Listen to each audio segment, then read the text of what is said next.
let's start then.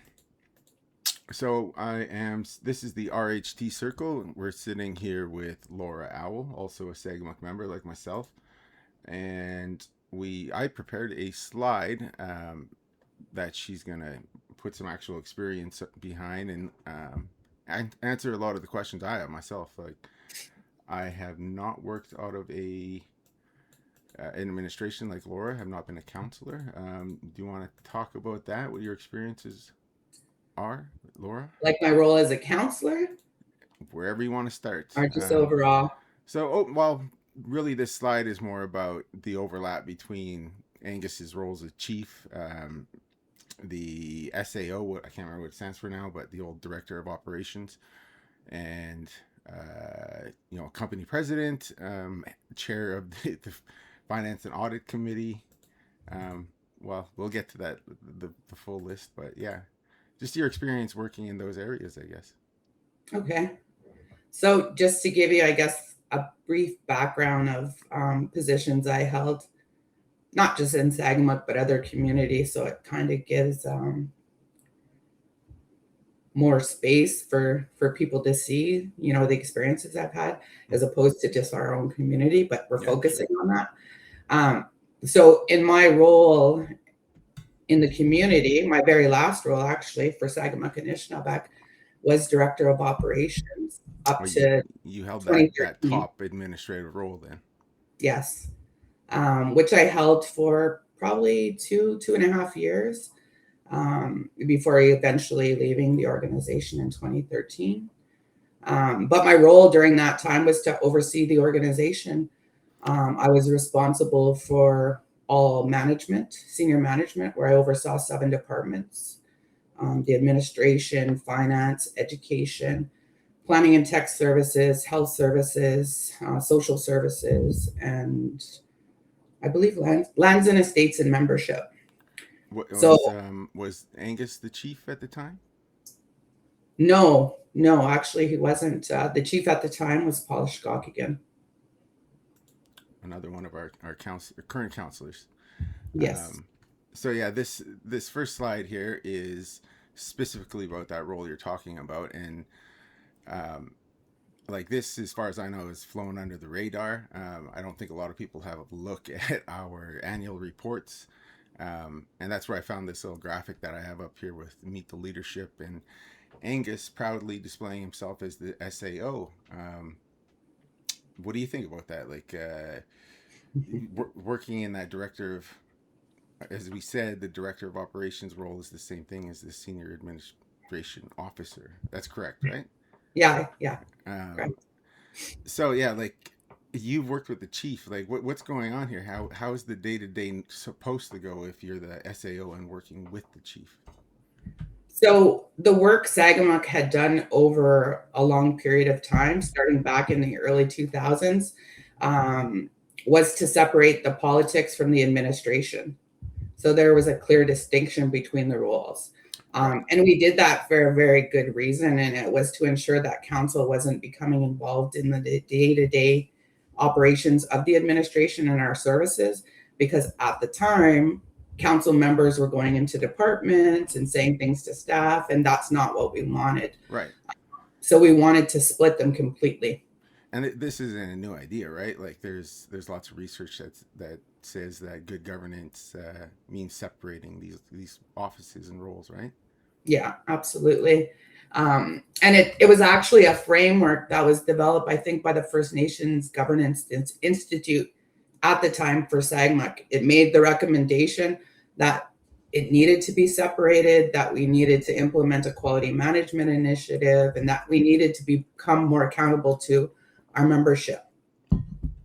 So with that being said, looking at this other slide here that clearly shows the hierarchy of the SAO, or director of operations, having to report to the chief. So what does this actually look like with the chief reporting to himself? Like, yeah, that's basically it. He would in essence be reporting to himself, where normally the top management position, is overseen not directly by the chief, it's overseen by chief and council. Okay. And if you look at Sagamok's hiring policies, which I don't believe that they've changed a whole lot over the years, it specifically states that that's the only position within the organization that chief and counsel could appoint and fire. Is that So top administrative role? yes, yeah. So maybe we should even step back a second and talk about what is the chief's role. Like we know he's the head honcho, but other than that, what is his actual his duties like? What's his presence like in a council meeting, for instance? So a chief's role overall is to represent their community and to be the voice of the council, the voice only. It's ultimately the council who makes the decisions. And he's the one that, carries it forward either through the media or to the community or whatever the needs are. But, the chief has a very separate role where it should be focused solely on the community, political needs, where the senior administrative officer position is focused on the actual administrative day-to-day operations of the organization and services that are provided.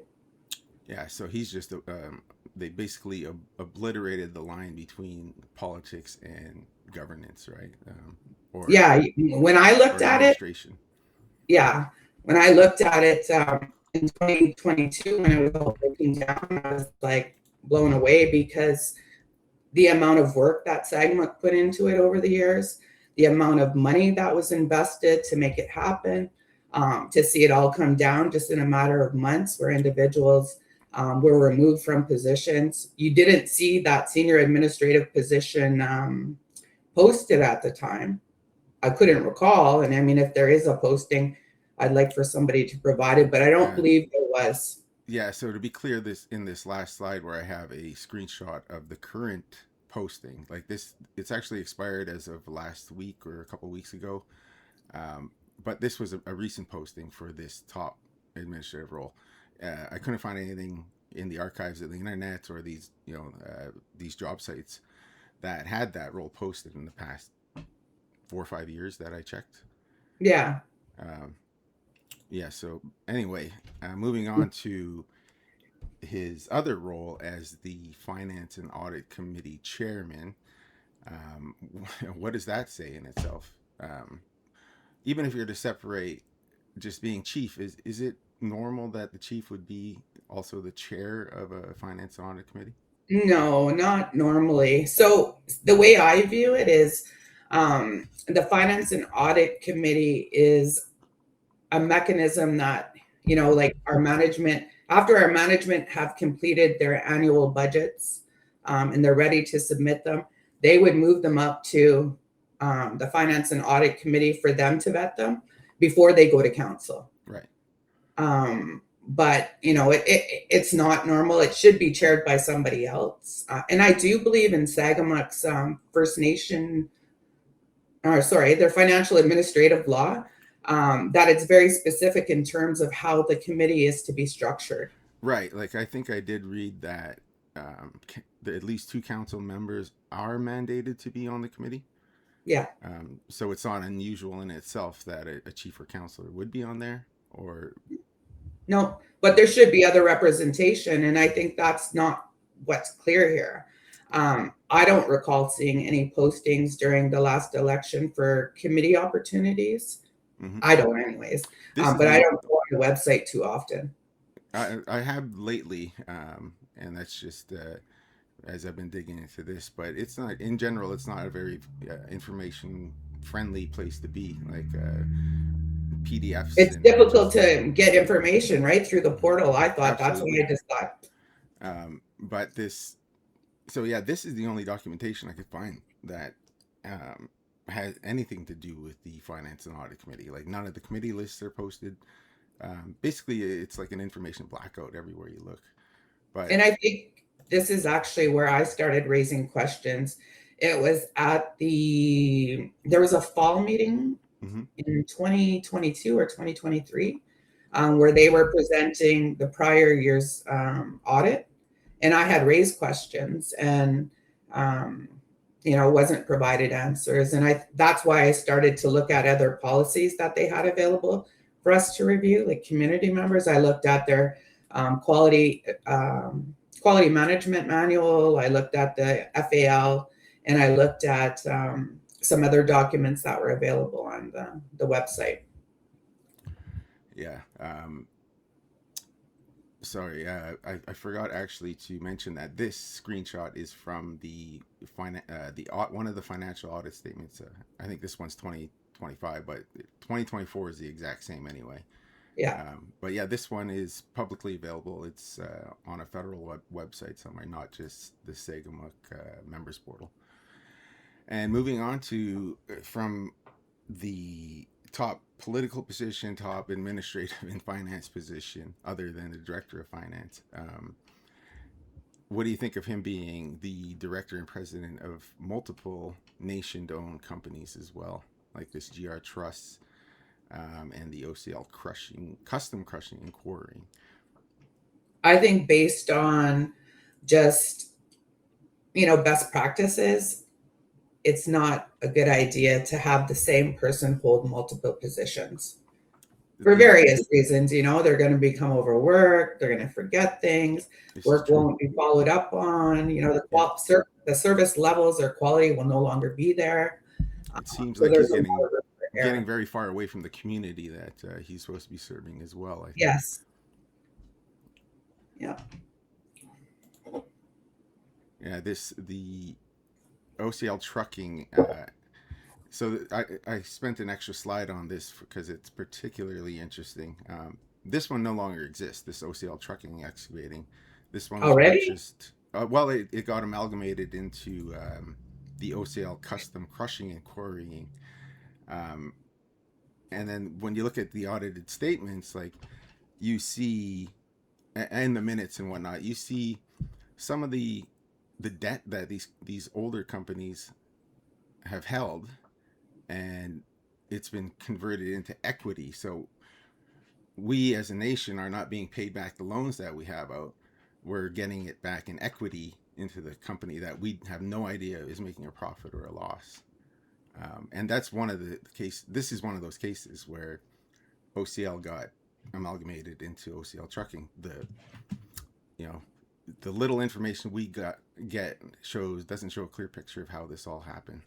But with that being said, for a number of months, he began February 22nd, 2023 until April 10th, 2024. He was the only director, or sorry, not the only, sole director record, and every single officer in the business. So it was effectively under his control only for however long that is. Like, that's just, to me, that's just astounding.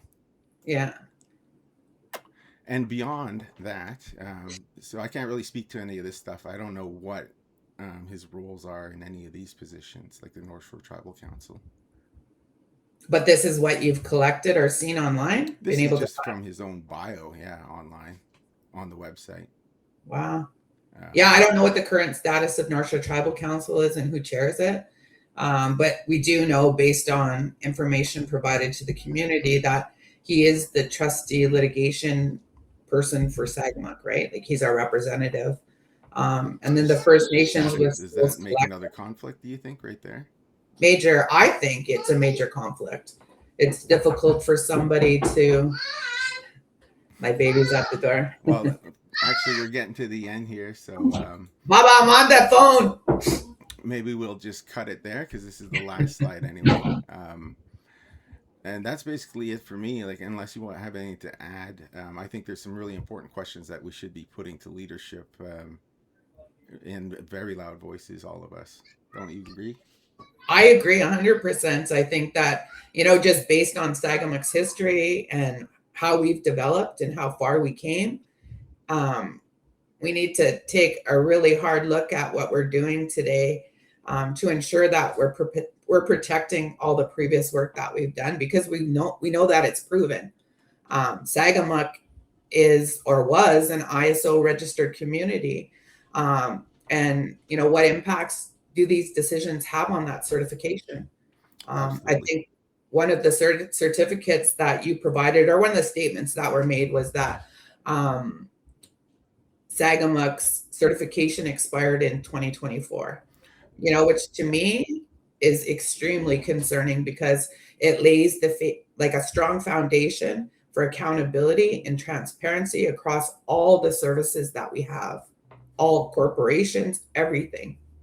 I think it's clear to me that, and maybe a lot of other people, that all these safeguards that should be in place have been torn down. All the good work of, the ISO standardizations and everything that was put in place pre 2024, it just doesn't exist anymore, and it's showing in the community. I think that's why we're sitting here talking about it. For sure. All right, Yeah, so it's a conversation the community has to be a part of. They have to be aware of the issues.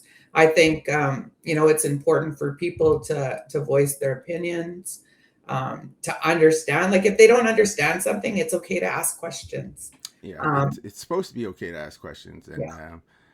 and that's actually what this leads into. It's a great segue.